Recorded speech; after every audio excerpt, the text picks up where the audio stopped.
Yes, thank you, Mr. Speaker. I'm rising to add to the intervention made by the member for New Westminster Burnaby on Wednesday, May the 1st, in relation to the respect for the authority of the chair.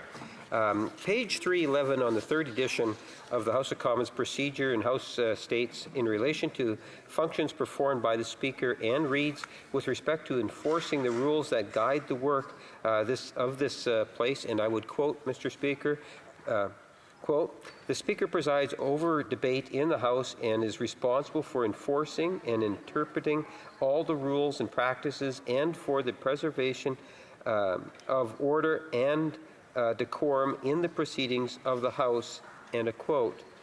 The Speaker has the ultimate authority regarding the interpretation and application of the rules of the House and of its standing orders. The Speaker is the final authority on these matters, and since 1965, Speaker's rulings have been closed to appeals. They are final.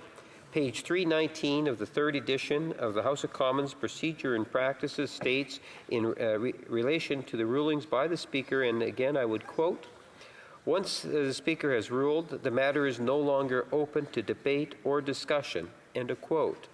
This not only applies to procedural matters, but it also questions for maintenance of the order and decorum. Our procedural authorities are definitive on this particular point. Page 319 of the House of Commons Procedure and Practices also states in relation to addressing the maintenance of the order and decorum, and I quote, "The Speaker can call to order any member whose conduct is disruptive to the order of the House. For example, if it is a question of unparliamentary language, the Speaker usually asks the member to rephrase or withdraw the word or expression. If the Speaker has found it necessary to intervene in order to call a member to order, he or she may then choose to recognize another member, thus declining to give the floor back to the offending member." It goes on, Mr. Speaker, "The most severe sanction available to the Speaker for maintaining order in the House is naming. A disciplinary measure reserved for members who persistently disregard the authority of the chair," end of quote. Fellow colleagues, it is both unusual and unfortunate that the Speaker has had to invoke this sanction. We need to be mindful that these extreme situations do not become normalized in our proceedings. Finally, I would like to address the allegations of bias on the part of the Speaker, which has been raised by some members in the House and outside the House. Page 323 on the third edition of the House of Commons Procedure and Practices states on the impartiality of the chair, and I quote, "Reflections on the character or actions of the Speaker, such as an allegation of bias, could be taken by the House as breaches of privilege and punished accordingly. On 2 occasions, newspaper editorials were found to contain libelous reflections on the Speaker and were declared by the House in one instance to be a contempt of its privileges and in the other a gross breach of its privileges. In 1981, a minister complained that remarks directed to the Speaker Sauvé by the Leader of the Opposition constituted an attack on the former's authority and impartiality. The following day, the minister rose on a question of privilege, calling for the matter to be referred to the Standing Committee on Privileges and Elections. However, the Leader of the Opposition withdrew his remarks and the matter was taken no further." End of quote. Despite this clear precedence, we have seen many recent examples of Conservative MPs engaging in exactly this conduct, including numerous tweets that can be found on X from April the 30th. In one day alone, the Leader of the Opposition referred to the Liberal Speaker. The member for Edmonton Manning also referred to the Liberal Speaker and stated that the Speaker is doing the Prime Minister's bidding, and so on. The member for Edmonton West stated the shamelessly partisan Liberal Speaker. The member for Kelowna Lake Country referred to the Liberal Speaker, and she repeated this in a video that she also posted on X. This is something that shouldn't necessarily be clapped from across the way, I would suggest, Mr. Speaker, I must say. Also, on April the 30th, the member for Sturgeon River, Parkland, tweeted, quote, the partisan Liberal Speaker, end of quote. The member for King Vaughan also referred to the, and quote, Liberal Speaker. The member for Leeds and Grenville, Thousands Islands and Rideau Lakes referred to, again, the Liberal Speaker in a video on X and said that the government is being protected by a speaker who is obviously biased to ensure that they have the protection from accountability and questions. End of quote. And finally, on that same day, the member of Northumberland, Peterborough South, stated, the Liberal chair, furthermore, Mr. Speaker, on May 1st, the member for Stormont Dundas, South Glengarry, stated, quote, how partisan the Liberal Speaker was yesterday. In a tweet, while the member for Lethbridge referred to the Speaker's partisan decision in May 2nd post on X. Members need to be mindful that the actions of the Speaker must not be criticized in a frivolous manner.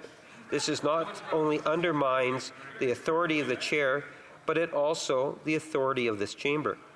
Page 323 of the third edition of the House of Commons Procedure and Practices states, and I quote, the actions of the Speaker may not be criticized in debate or by any means except by the way of a substantive motion. On December the 15th, the House Leader of the official opposition moved a substantive motion regarding the conduct of the Speaker. This motion did not find consensus, and as such, the matter is closed. But despite this, Conservatives continue to ignore the rules, ignore the precedents, and openly criticize the Speaker, which is very serious. The Leader of the Opposition wants to declare himself to be above the law by vowing to take away the rights of Canadians through the abuse of the Notwithstanding Clause. He also wants to destroy any institution that gets in his way, and that includes the House of Commons. While the official opposition wants to destroy our institutions, we will continue to stand up for them. I urge the Speaker to reflect on the behavior of members of the official opposition. And one only needs, Mr. Speaker, to reflect in terms of the reaction as I was reading this particular very important address on the issue. I thank the honourable member for the input. I believe the honourable member Calgary Nose Hill is rising on the same point of order.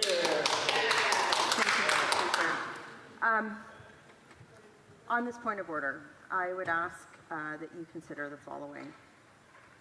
Many times, people of all political stripe in this place will raise concerns about the term misinformation or something's happening with misinformation. It's actually a serious problem. But we cannot characterize misinformation as language that is used to criticize government policy. And that's often what happens with this government, is they try to characterize the word misinformation as language that criticizes the government. So when we talk about decorum and we talk about use of language, we have to be very careful in not defining parliamentary language or unparliamentary language as language that is used to hold the government to account. I understand that the government might not like being held to account. However, it is the job of the official opposition, as the standing orders lay out, for us to do that. So I'd ask you to consider that. As to my colleague, the other point that he made about the Speaker, it is fact that the Speaker of the House of Commons made a video in his parliamentary robes that was shown at a Liberal Party convention. Much contention erupted in this place over that. So it is incumbent not just on people in this place to maintain decorum in their relationship with the Speaker, it is also incumbent on the Speaker to maintain neutrality in this place as well. And the appearance without failure, and I would also say that it's the role of the Speaker to bring the light, not the heat, to the House of Commons.